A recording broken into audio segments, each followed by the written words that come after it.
Em nome do Pai que me criou, do Filho que me resgatou, do Espírito Santo que me santificou. Divina vontade, reina na minha vontade. Ó minha mãe, eu te amo e tu me amas, dai-me um gole da vontade divina para minha alma. Me abençoa, Mãe, para que todas as minhas ações sejam feitas diante de vossos olhos maternais. Minha mãe fecha a vontade divina em minha alma para que ela possa formar o primeiro lugar, seu trono e sua morada. Suprema Majestade, eu venho em sua divina vontade diante do primeiro e último homem que existirá na terra, para dar a ti as homenagens que tens de direito, as adorações, as reparações, os louvores, o amor por todo e por cada pecado. Vem, Senhor, na tua divina vontade. Vem, divina vontade, nesta ação que estou a fazer e em todas que eu farei durante este dia. Amém. Então, vamos dar continuidade ao livro Fim dos Tempos, de Maria Valtorta. Eu peguei o capítulo 62 e o 63. Eu vou ler pausadamente, né? E a explicação desses trechos eu coloquei lá no chat GPT. E aí a gente vai ler por lá depois, né? Então aqui eu vou só ler, porque assim é uma linguagem que eu tenho assim um pouco de dificuldade, né? Então na linguagem desses trechos, né? Mas lá vai dar para a gente entender muito bem, é uma ferramenta muito boa para a gente entender, né? Principalmente esses contextos, né? Achei interessante também que lá no chat GPT deu até assim trechos que estão na Bíblia, né? Que falam sobre esse assunto dentro do catecismo da Igreja Católica. Então puxou tudo aquilo que a gente precisa, todas as confirmações, né? Que a gente como católico a gente usa, né? Que é a Bíblia, o catecismo, né? Então o chat ele já puxa essas coisas e ajuda muito, ferramenta muito boa. Então vamos ler. O cetro do rei no dia do julgamento.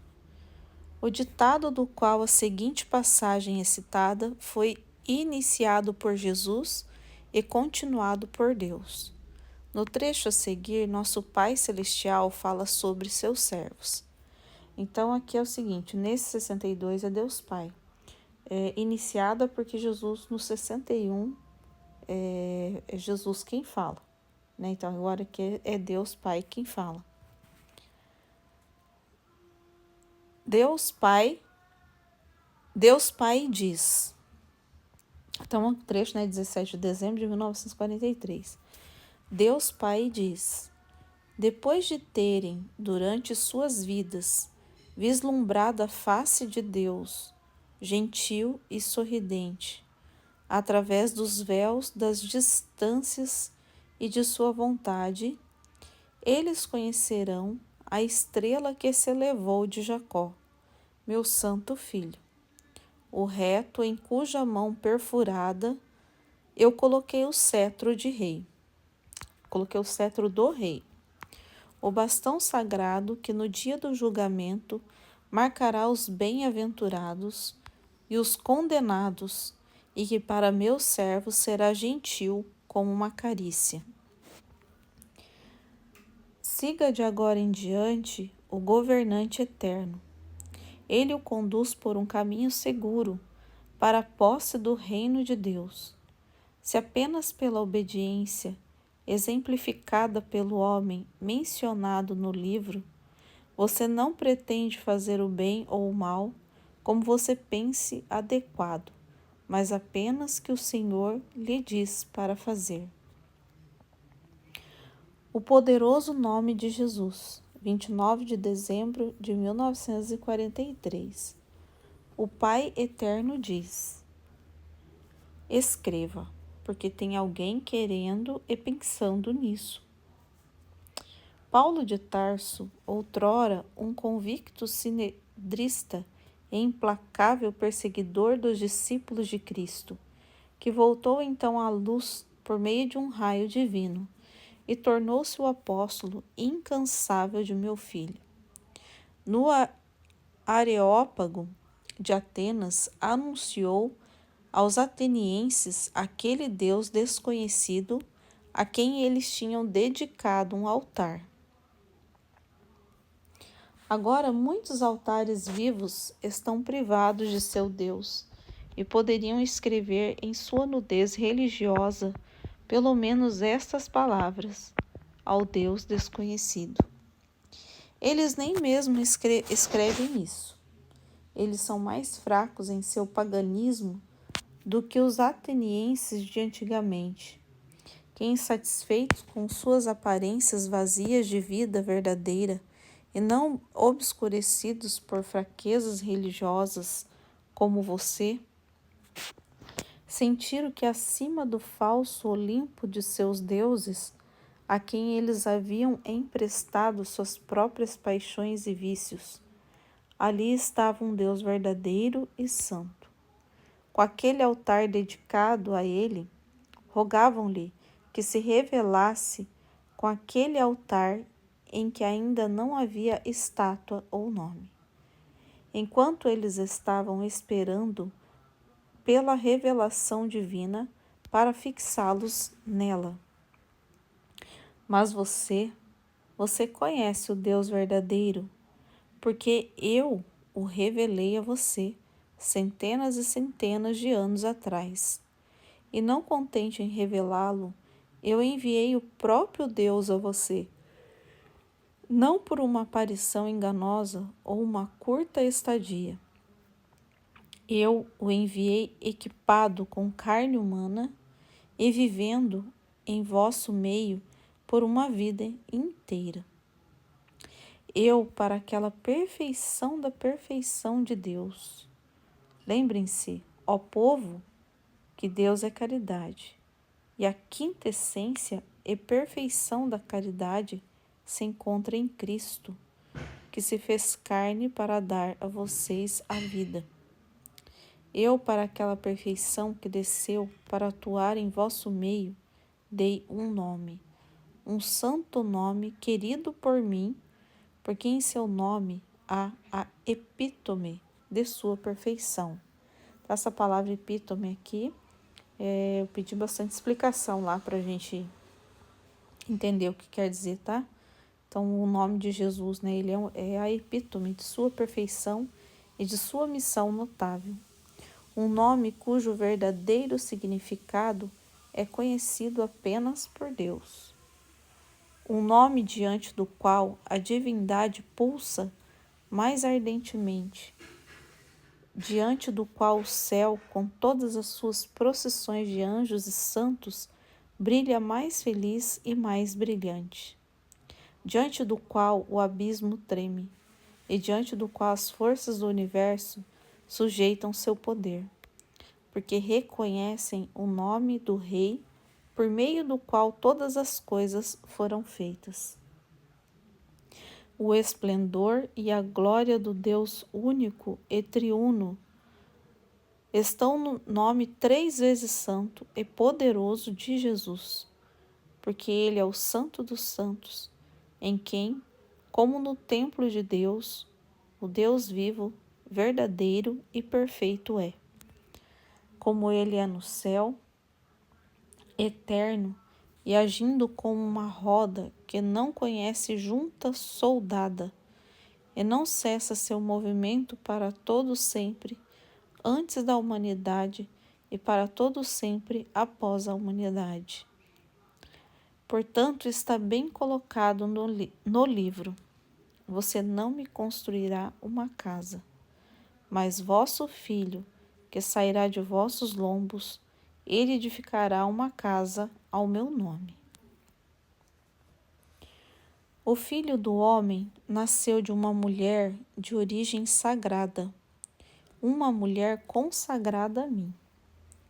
Ele foi concebido pela vontade do Espírito Santo, sem o peso da carnalidade, apenas por uma infusão de amor.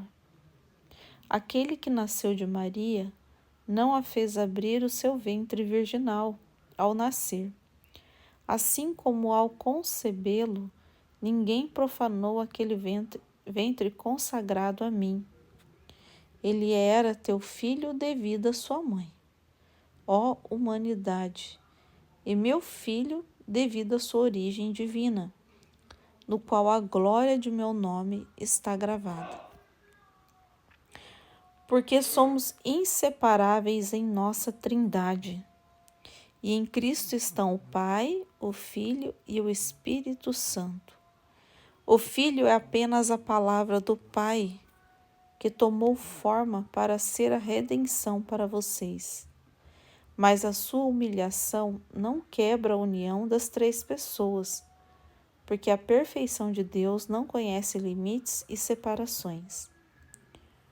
Como você poderia ter contido Deus em um templo tão infinito e santo como a divindade sugere? Somente o próprio Deus poderia ter sido um templo para Deus e levar seu nome sem ser ironia e insulto. Somente Deus poderia habitar dentro de si mesmo e fazer templos vivos com ele, templos nos quais o nome afixado pelo homem não é mais falso, porque eu mesmo dei a vocês esse nome. Só Deus, cristãos, poderia ter dado a vocês o seu nome como um sinal de salvação sobre todas as raças da terra. Aquele nome que os anjos lerão na testa daqueles que não morrerão para sempre e os preservarão por esse nome dos flagelos da última hora. Assim como já preservou da segunda morte os eleitos que na morada celestial cantam a santidade do nome de meu Filho. Ai daqueles que negam esse nome e o insultam, substituindo esse santo nome pelo símbolo demoníaco de Satanás, ou mesmo que apenas permitem que a fraqueza do espírito se esqueça disto, como se uma substância corrosiva o estivesse comendo de si mesmos, o qual tem vida por esse nome. Morte, a verdadeira morte, está esperando aqueles que se recusam a reconhecer o nome de meu Filho, a quem eu entreguei todo o poder e todo o julgamento, e em cujo nome minha majestade cumpre todo o milagre. Assim como em todo o universo, toda criatura deveria estar em adoração santa e agradável.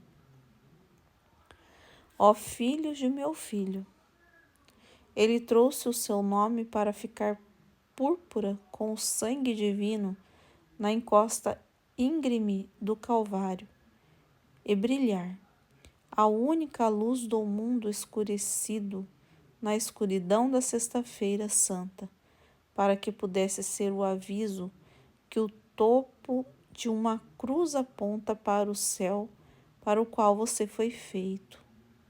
Ele tem brilhado por centenas de anos para continuar a lembrá-lo do céu. E nunca brilhou tanto quanto agora para chamá-lo para si mesmo nesta ira, criado, chamado e desejado por você, no qual você parece no borbulhar contínuo de sangue e risos dos demônios. Ó filhos de meu Filho, esculpem novamente com sua tristeza, voltando a Deus, com sua esperança elevando-se para Deus, com a vossa fé rebatizada pelas lágrimas, com o vosso amor reencontrando o caminho da caridade, o santo nome de Jesus Cristo nos altares dos vossos corações ímpios, nos templos profanados de vossas mentes. Liberta estes e aqueles dos semblantes dos ritos que vos dão morte espiritual. Coloque neles e sobre eles o verdadeiro Deus. Ame, cante, invoque, abençoe e creia no nome de meu Filho.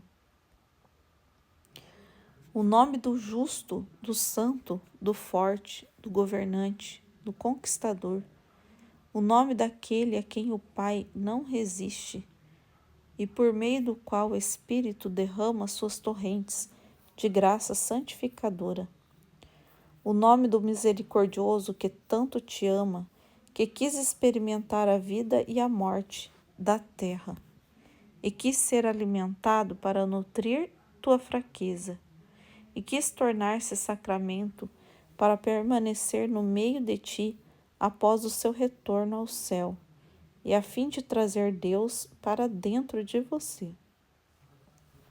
Jura você, por minha santidade, não há, não houve, nunca haverá um nome maior do que este.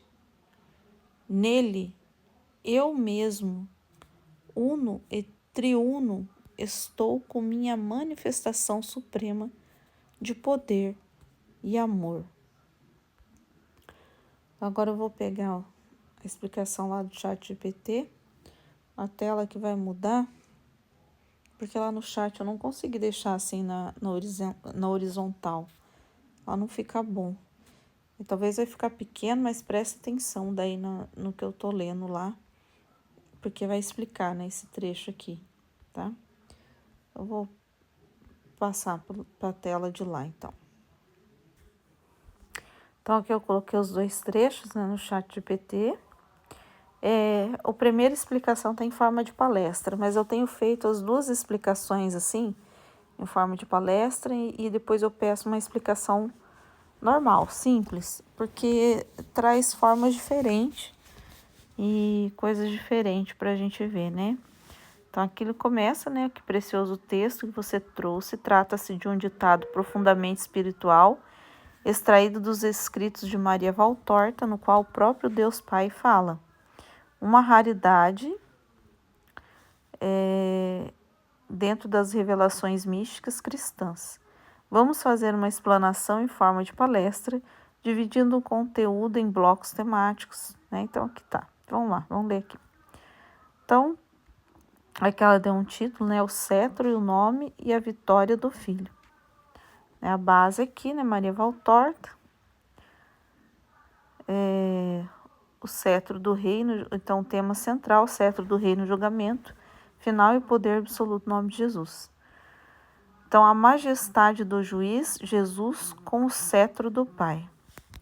Deus Pai inicia falando de seus servos fiéis, aqueles que, ao longo da vida, vislumbraram sua face através dos véus do tempo, da dor e da fé.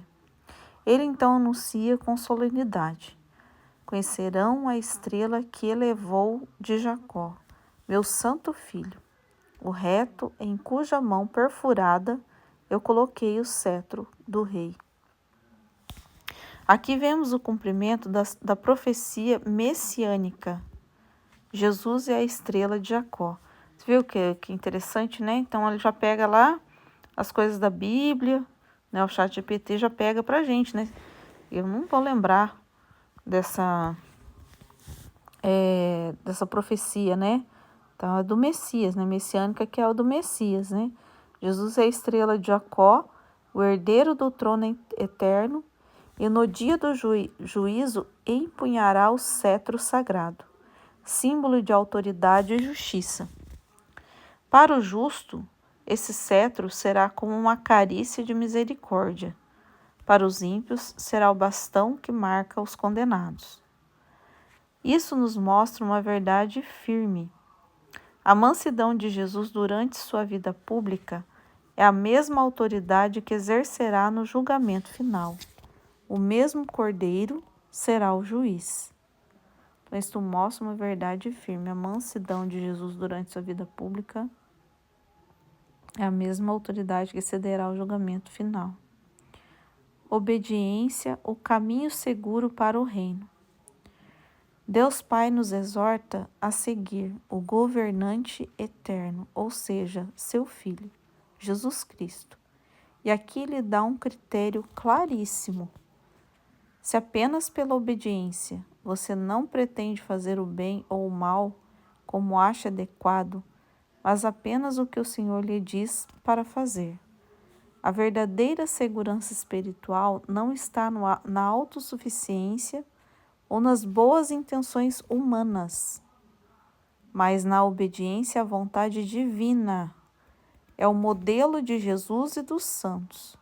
Sem isso, até mesmo boas obras podem nos desviar se não forem segundo Deus, né? Então, Deus sempre ele é imutável, né? Quando a gente sabe, né, que a palavra de Deus é imutável, mas nós estamos lendo os escritos à volta torta, né? Então, no livro do céu a gente vê isso aqui, né? Que mesmo nas boas obras, se não for feita, né, na vontade divina, para Deus, né, não, não serve, né? Para Deus não serve, né? Então aqui é um reforço, ó. Sem isso, até mesmo as boas obras podem nos desviar se não forem segundo Deus. O nome de Jesus, centro do universo e da história. Olha só. No segundo trecho, 29 de dezembro, Deus Pai fala sobre o nome de Jesus, com uma intensidade que raramente encontramos em qualquer outro escrito espiritual. Em seu nome há a epítome de sua perfeição e de sua missão. Ele revela que o nome de Jesus contém todo o poder criador e redentor. É um nome querido pelo Pai, pois resume sua missão de amor.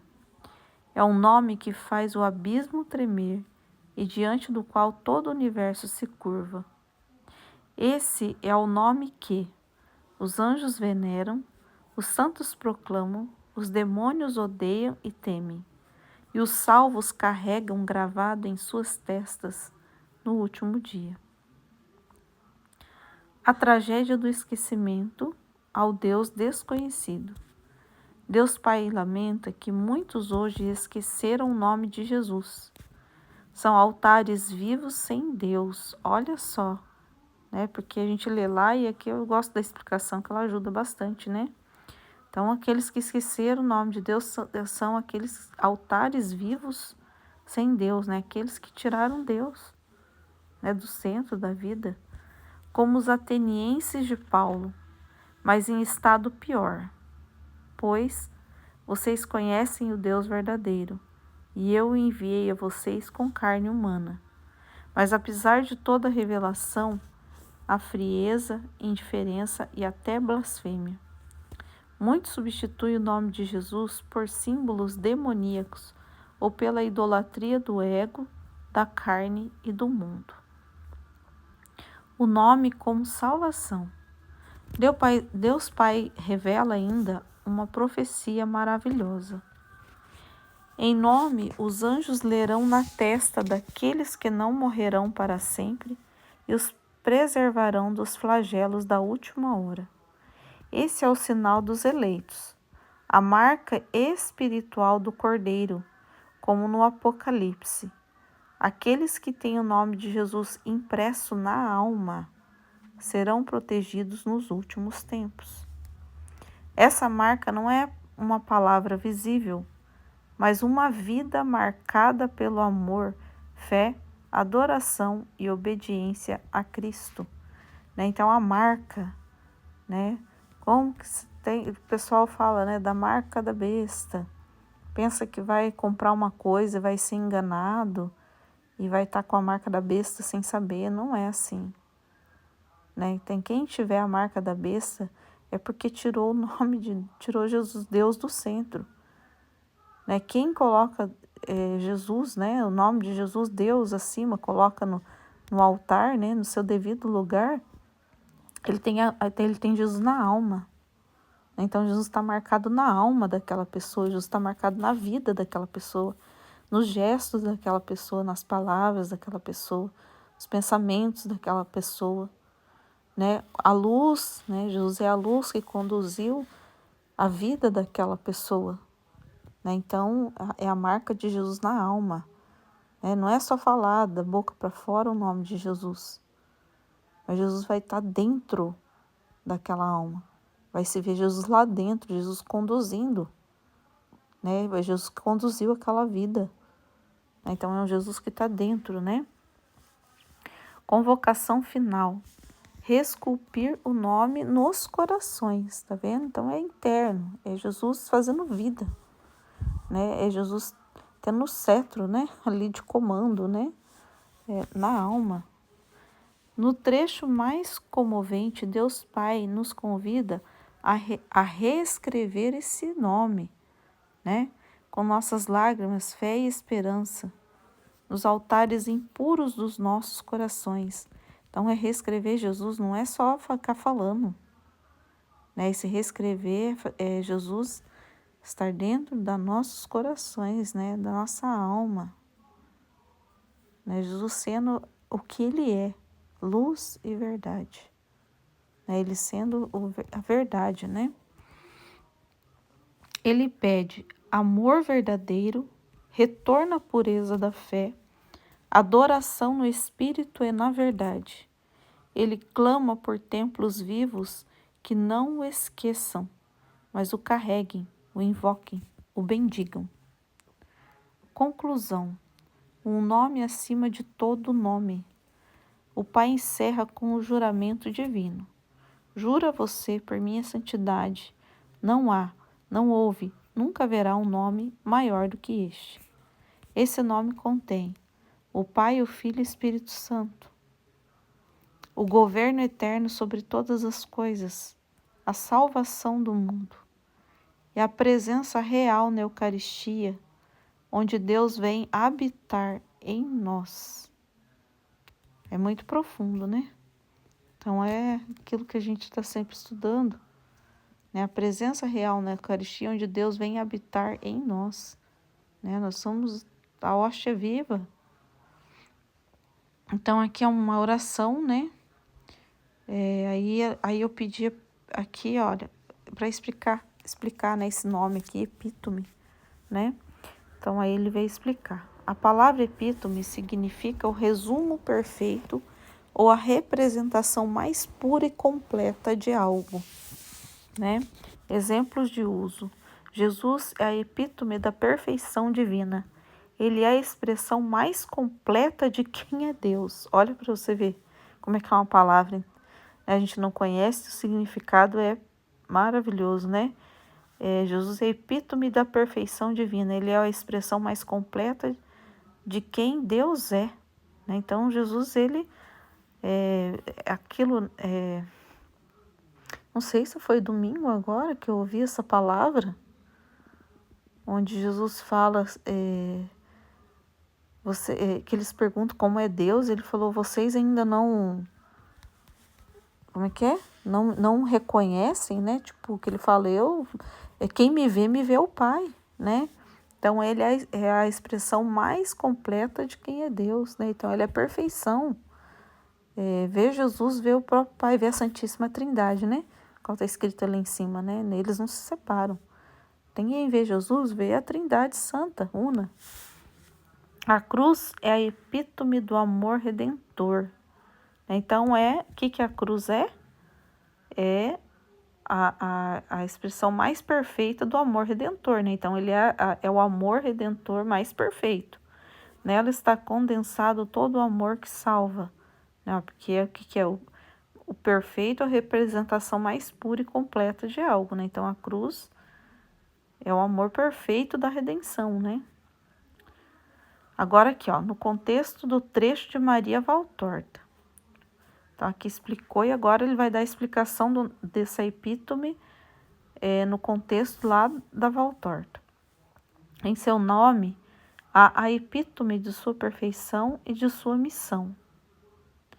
Ou seja, o nome de Jesus está concentrado tudo o que ele é e tudo o que ele veio fazer. Amor absoluto, santidade infinita, poder salvador, missão redentora. É como dizer que o nome de Jesus não é apenas uma palavra, é a expressão plena e viva de quem ele é. Aí coloca aqui, se desejar posso trazer passagens bíblicas ou dos santos que mostrem esse sentido do nome de Jesus como epítome de salvação. Deseja? Eu coloquei sim, tá? Então trouxe passagens bíblicas, tá? Então, na Bíblia, o nome de Jesus como plenitude de missão e identidade. Filipenses 2, 9 e 11. Por isso Deus o exaltou sobremaneira e lhe deu o nome que está acima de todo nome, para que ao nome de Jesus se dobre todo o joelho, no céu, na terra e debaixo da terra, e toda língua confesse que Jesus Cristo é o Senhor, para a glória de Deus Pai. Comentário. Aqui vemos que o nome de Jesus resume e expressa sua glória divina, seu senhorio e seu papel universal como Salvador. Tudo converge para esse nome. Ele é, literalmente, a epítome de quem é Deus. Então, ele é o mais perfeito, né? De quem Deus é, né? Mateus 1, 21. Ela dará à luz a um filho, e tu lhe porás o nome de Jesus, pois ele salvará o seu povo de seus pecados. Comentário. O anjo define o nome de Jesus, do hebraico Yeshua, que significa Deus salva, como a definição de sua missão. O próprio nome contém o propósito da encarnação, a salvação. Atos 4:12. Não há salvação em nenhum outro, porque debaixo do céu não existe outro nome dado aos homens, pelo qual devemos ser salvos. Comentário. O nome de Jesus resume e concentra o poder salvífico de Deus. Fora dele não há outro nome, outra via. Então, dos santos, né? Então, aqui veio da Bíblia agora o nome de Jesus pelos santos, né? Santo Afonso de Ligório. O nome de Jesus é luz, alimento, remédio, defesa, auxílio. Em suma, é o resumo de tudo aquilo de que a alma necessita. Aqui ele nos mostra que o nome não é apenas um som, mas um conteúdo ativo, vivo, presente. Tudo o que o coração precisa está nesse nome. São Bernardo de Claraval. O nome de Jesus é mel para a boca, música para o ouvido, alegria para o coração. Ele reconhece a doçura e a plenitude afetiva contida no nome. O nome não apenas representa Jesus, ele o carrega inteiro. São João Paulo II. Jesus é o nome que contém tudo. Deus e o homem e toda a história do amor de Deus pela humanidade. Isso é exatamente o que quis dizer com epítome. O nome de Jesus contém tudo, o que ele é, tudo o que ele fez e tudo o que continuará fazendo. A liturgia e tradição da Igreja Católica é o Catecismo da Igreja Católica, número 2666. O nome de Jesus contém tudo.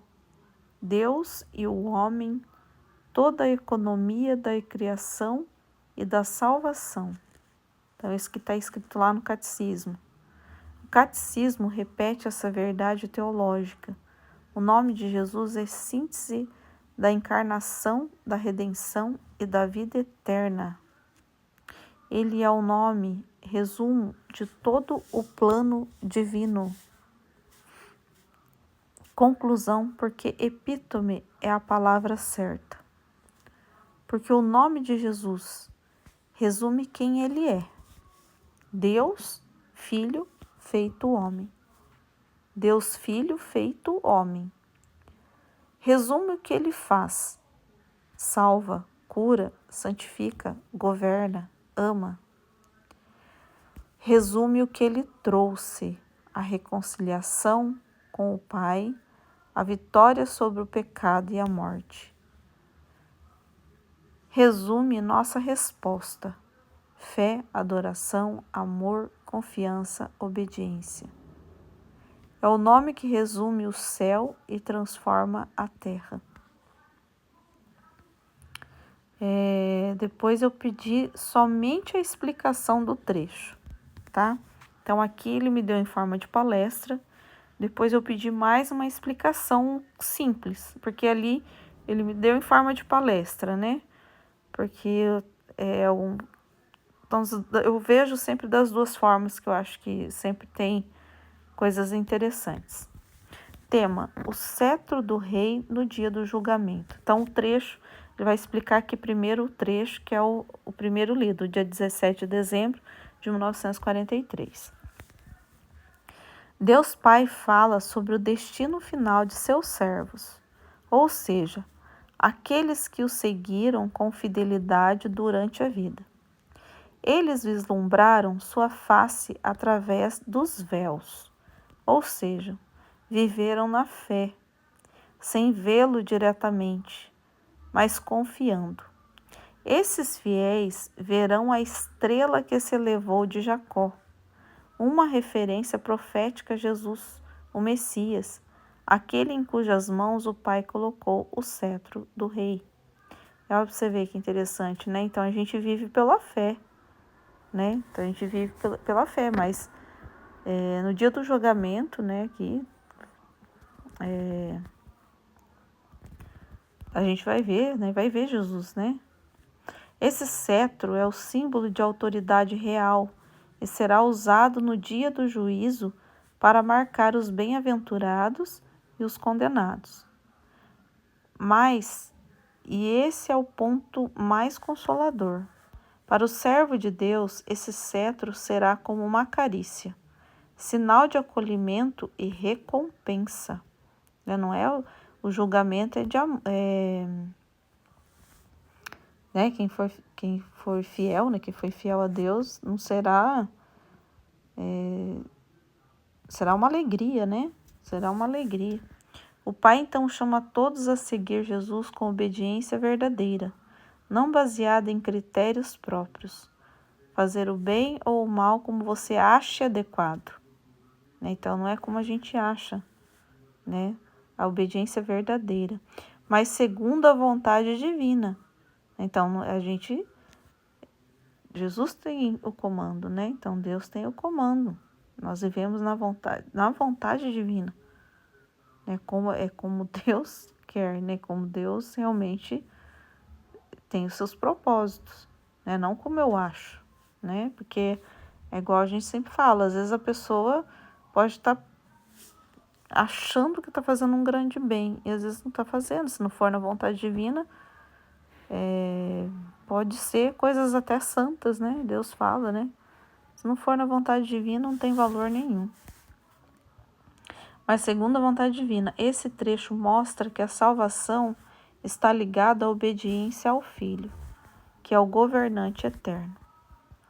Então, o segundo trecho, né, que fala do nome de Jesus, 29 de dezembro de 1943, o poder do nome de Jesus. Deus Pai começa evocando Paulo de Tarso, para mostrar que até os pagãos antigos reconheciam que faltava algo em suas religiões e esperavam uma revelação. Eles tinham um altar ao Deus desconhecido. Já a humanidade cristã de hoje, segundo o Pai, teve a revelação total de Deus, pois ele enviou o próprio Filho, Jesus, Deus feito carne, para viver entre nós. O Pai então se detém no nome de Jesus, dizendo que é um nome santo, dado por ele mesmo, e que expressa a perfeição e missão do Filho. Este nome tem um poder único. Faz o céu brilhar mais, faz o abismo tremer, é reconhecido por todas as forças do universo. Contém em si a plenitude do Deus uno e trino, epítome, né? Aquela palavra. É aqui, ó, porque contém em si a plenitude do Deus vivo, uno e trino. Deus Pai afirma que o nome de Jesus não é apenas um som, é uma realidade viva e carregada de poder divino. Ele diz ainda que negar esse nome ou esquecê-lo é se afastar da salvação, e os que o fazem correm o risco da verdadeira morte, a separação eterna de Deus. Por fim, ele exorta com força que os corações dos homens devem reesculpir esse nome, ou seja, redescobri-lo com fé, lágrimas, esperança e amor.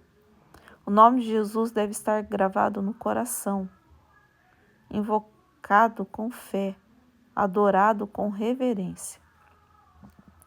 Resumo da mensagem dos dois trechos.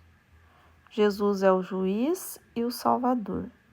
Ele tem nas mãos o cetro do julgamento e decide os destinos eternos. O nome de Jesus contém todo o poder e a santidade de Deus. É o resumo epítome de sua missão.